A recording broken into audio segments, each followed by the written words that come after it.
ma chère Evelyne, bonsoir d'abord. Salut Jean. Commentaire sur notre sujet principal. On a demandé aux gens, est-ce que Cammalleri devrait avoir sa place au sein de l'équipe Canada? J'ai retenu tout d'abord le commentaire de Tornado. Oui, il le mérite. Sa production est bonne, il joue avec détermination et en plus, il devrait être le capitaine du Canadien en bonus. On n'a pas besoin de capitaine chez le Canadien. La formule est gagnante. OK. Alors, ce soir, on a surveillé le match qu'on surveillait avec beaucoup d'intérêt, à part celui du New Canadien. Jersey-Pittsburgh. C'est New Jersey qui l'a emporté 4-0. Moi, honnêtement, le record de Brodeur, je m'y attendais cette saison, mais pas contre les Pingouins. Pittsburgh. C'est incroyable. C'est ce soir que ça s'est produit. Donc, Martin Brodeur qui bat le record qui était détenu par Terry Sachok de 103 blanchissages à vie. Brodeur est maintenant à 104.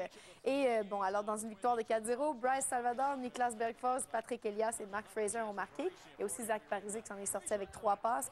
Jordan Staal s'est blessé. Il a reçu une rondelle au visage. Quand même beaucoup de sang sur la glace et tout. Il a quitté en deuxième période. Et New Jersey passe premier et dans l'Est et au classement général. Égalité à 51 points avec Pittsburgh cependant, mais avec un match en main. Donc, 2 matchs en main, pardon. Et l'autre match, c'est le diable Ensuite, qui est aux vaches à Philadelphie. Ça se poursuit. Floride-Philadelphie, un match plein de bagarres. 2 bagarres très rapidement en début de match. Philadelphie, beaucoup de frustration. Tout d'abord, tu sais qu'ils ont déjà perdu leur gardien numéro 1. Là, c'était Brian Boucher, le deuxième gardien qui était devant les buts. Il s'est blessé dans ce match-là. Donc, ils sont rendus avec Michael Layton, leur 3e gardien. On parlait de Philadelphie comme une équipe qui pourrait avoir besoin d'un gardien, entre guillemets, peut-être à lac. Maintenant, ils n'ont pas juste besoin. Ils sont dans l'urgence de trouver un gardien parce qu'ils sont avec leur 3e. Alors, c'est vraiment à surveiller.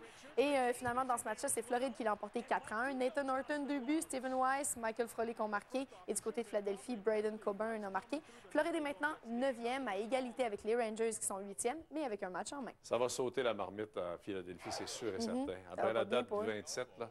OK, et ça, c'est les Équipe juniors. Canada junior qui entamait une série de qui entamait une série de 3 matchs préparatoires. Ah, c'est à cause de la Saskatchewan. Oui, ils jouaient à Regina. C'est les couleurs de la Saskatchewan. Et puis, ils ont quand même disposé facilement de la Suède 6-2. Je sais pas si on va le revoir. Regardez, le jeu était arrêté, hein? Un geste d'imbécile, là. Je me gêne pas pour le dire, c'est ça, là.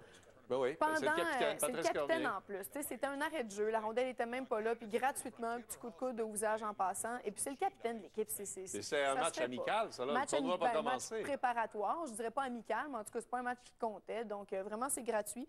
Mais bref, Jake Allen a fait face à 32 tirs. Il en a bloqué 30. Et ce qui est intéressant aussi, c'est que les 5 autres joueurs qui proviennent de la Ligue de hockey junior majeur du Québec, qui font partie de l'équipe Canada, ont tous noirci la feuille de pointage, soit par un but ou une passe. Alors, ça promet. On paraît bien. Ça commence le 26, lendemain de Noël. Finalement, je veux juste glisser un petit mot sur l'équipe Canada féminine pour 2010 qui a rendu son alignement final public aujourd'hui. 21 joueuses, beaucoup d'anciennes, dont Kim Saint-Pierre, Charline Labonté, qu'on connaît bien aussi, mais il y a 7 nouvelles. Et on parle d'une équipe avec beaucoup plus de talent offensif chez les défenseurs que l'alignement en 2006 qui avait pourtant ramassé l'or. Donc, c'est une équipe qui promet. Moyenne d'âge 27 ans. La plus jeune, c'est une jeune de 18 ans. Elle vient de la Beauce, Marie-Philippe Poulain. Tout ça pour les Jeux olympiques de Vancouver. Évidemment. OK, pour nous rejoindre. vtl.ca. Vous cliquez sur le blog de l'Attaque à 5. Et ce soir, je veux que vous compariez sur papier, bien sûr, la conférence de l'Est et la conférence de l'Ouest. On se rend compte, toujours sur papier, que l'Est est beaucoup plus faible. Alors, pour vous, est-ce qu'il y a une raison? Pourquoi, selon vous, c'est comme ça? On y revient plus tard dans l'émission. OK, après la pause, on parle du retour de Brian Gionta et de celui de Pouliot et celui de Markov et reste le reste. Des retours.